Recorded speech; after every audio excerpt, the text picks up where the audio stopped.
อุ้ยมาดูทุกคนโอ้โหสุดยอดเลยเห็ดนะพี่น้องผมจะเก็บตัวนี้ครับทุกคนโอ้โหอันแม่ว่าอยู่ลูกว่าอยู่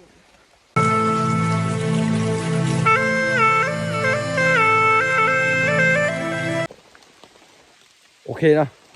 กราบสบายดีและสวัสดีพี่น้องทั้งสาวลาวและสาวไทยเนาะตอนนี้ก็มาเจอกับนูเซนเคยเนาะนูบาวเราไต่เนาะสิพาไปเก็บเห็ดเนาะพี่น้องเพราะว่าช่วงนี้จะเป็นฝนตกเนาะฝนตกเมื่อวานเมื่อซืนเนาะฝนจะพอดีเห็ดจะเกิดเนาะพี่น้องมากับเมียเนาะแล้วก็ลูกเนาะพี่น้องลูกชายเนาะพี่น้อง3 คนเนาะถ้าพร้อมแล้วไปลุยกันเลยพี่น้อง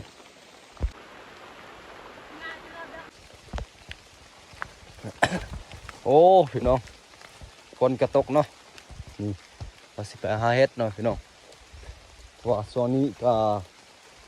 มีเห็ดลายได้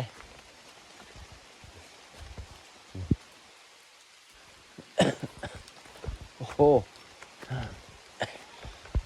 นี่นะไปตามทางพี่น้องว่าจักสีได้เห็ดหรือบ่อแล้วพี่น้องเนาะโอ้โหนี่เนาะเมียผมนะครับคน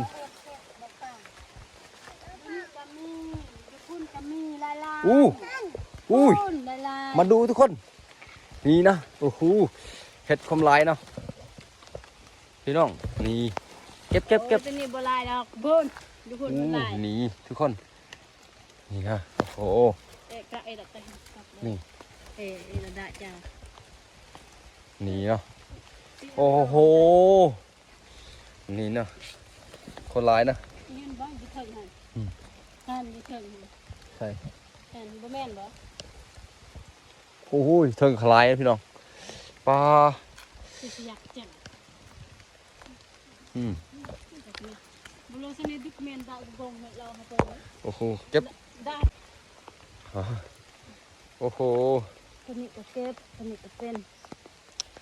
ถ้ากี้จะมาดึกกัดจะมาตุยสะอาดนะตัวนี้มันสิแก่แล้วสะทงเนาะมากับลูกสายพี่น้องมาดึกกับแต่ดิเลียนแค่นี้รูปเราไปยอกน้ำบุญเนาะผมจะเก็บตัวนี้ครับทุกคนโอ้โหโคตรลายเลย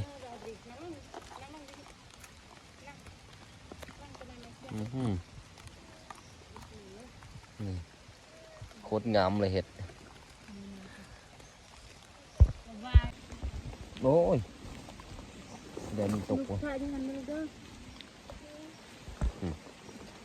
พอได้กินนะพี่น้องโอ้โห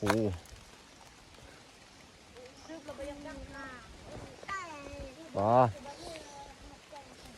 ฝนตกโอ้ยังน้อยพี่น้อง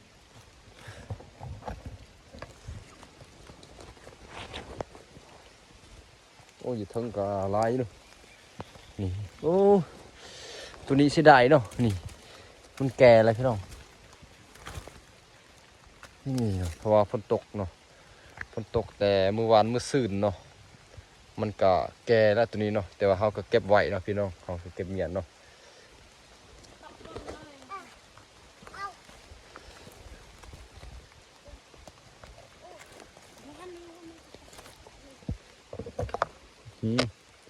แกลีเขาก็บ่เอาเนาะเนาะเอาแต่มันอุ้ยเสียดายมันตกไปเสียดายเลยโอ้ตัวนี้เป็นแบบมันแก่แล้วอันแม่ว่าอยู่ลูกว่าอยู่แต่ในสุดนั่นอันนี้นะปะเลยตกบนหลังตกนี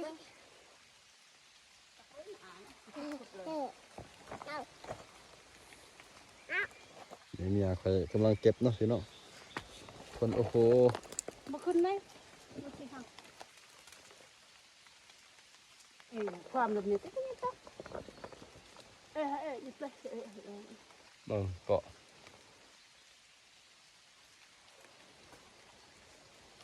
ผมไปรับกัดต้นเลยมีหา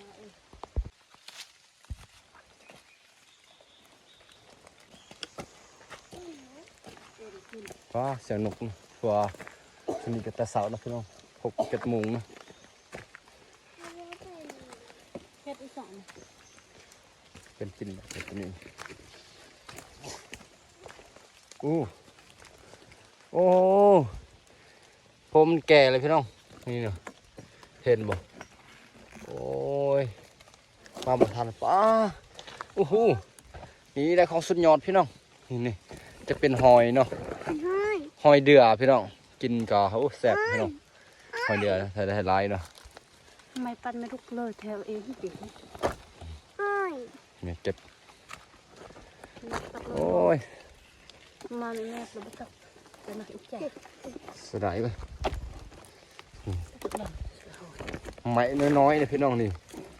เห็นบ่พี่น้องแต่โคตรหลายเนาะโอ้โหเก็บผมเก็บเนาะ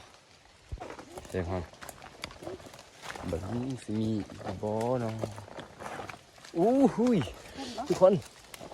โอ้โห ตักเลยแม่ นี่โอ้โหยังมีงามอีกเนาะพี่น้องเนาะนี่เนาะมาดูทุกคน ตักเลยเนาะ นี่พอดีเนาะพี่น้อง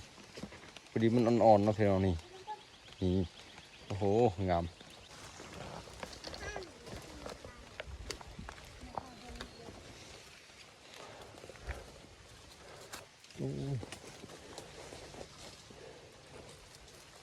เสียดายมันแก่พี่น้อง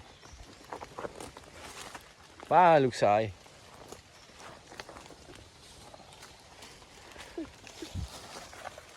มาตักเสร็จแล้วเดี๋ยว ตอนดอก ตักหัวเนาะ อุ้ยมาเบิ้งทุกคนโอ้โหโคตรงามเลยนี่มาดูโอ้โหกับตกนี่มันยังปงหน่อยๆพี่น้องนี่เนาะ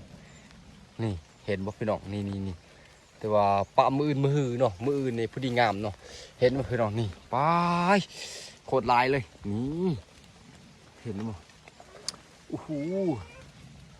โคตรลายเนาะนี่พี่น้องโอ้โหงามจัดโอ้ยสวยงามมากพี่น้องอุ้ยมาดูทุกคนโอ้โหสุดยอดเลยเห็ดนะพี่น้องนี่เนาะอุ้ยนี่ โอ้นี่อ่อนๆเนาะพอดีกินพี่น้องสำนีเนาะปาดคักสิเก็บเลยเนาะทุกคนตัวมันน้อยนะมันโป่งนี่นะพี่น้องตัวนี้เนาะกับตัวนี้เนาะตัวนี้เนี่ยเขาจะปาไว้เนาะเขาจะเก็บมือหนาเนาะมืออื่นเนาะเขาสิมาอีกเอาเก็บตัวนี้ก่อนพี่น้องนี่โอ้โหอ่อนๆกินพอดีแสบเลยพี่น้องเราตั้งใจสิไปหาเฮ็ดนี่แหละพอฝนตกมือวานมือสื่นเนาะ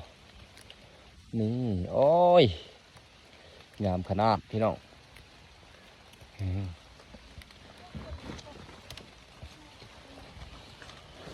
โอ้ยโอ้โหสุดยอดเนาะ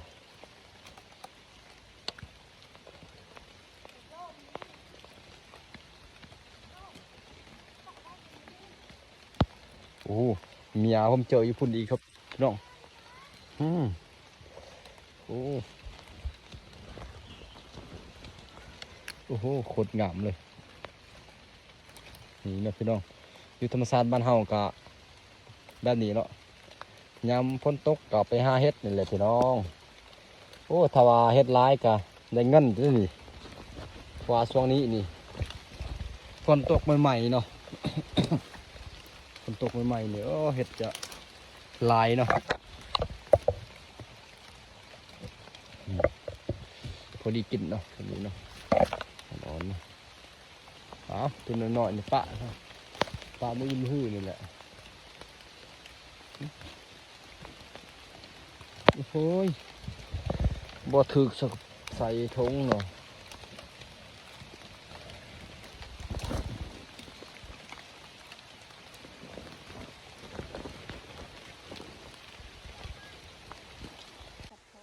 อู้มาเบิ่งพี่น้องป้า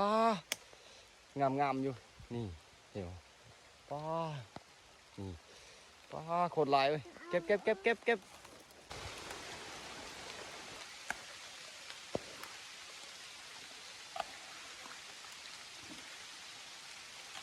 พอแล้วเนาะ เอา เก็บ เถอะ เก็บหมดเหรอพอแล้วนะมันแก่กินบ่ได้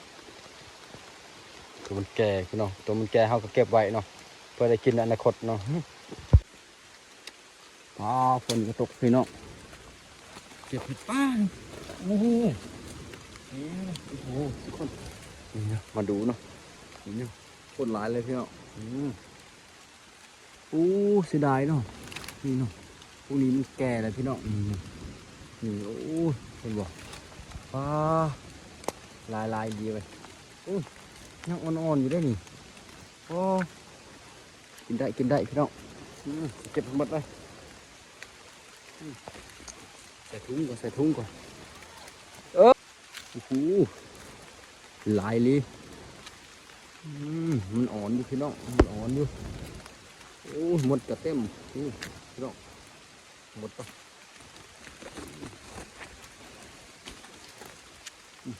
เสียดายเนาะสิเก็บให้หมดแล้ว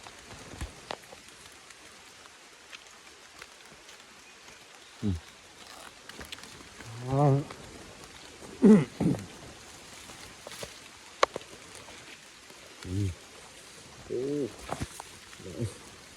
ยาวมันดี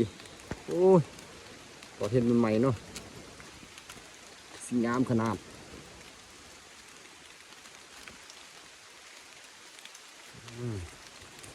เอาละ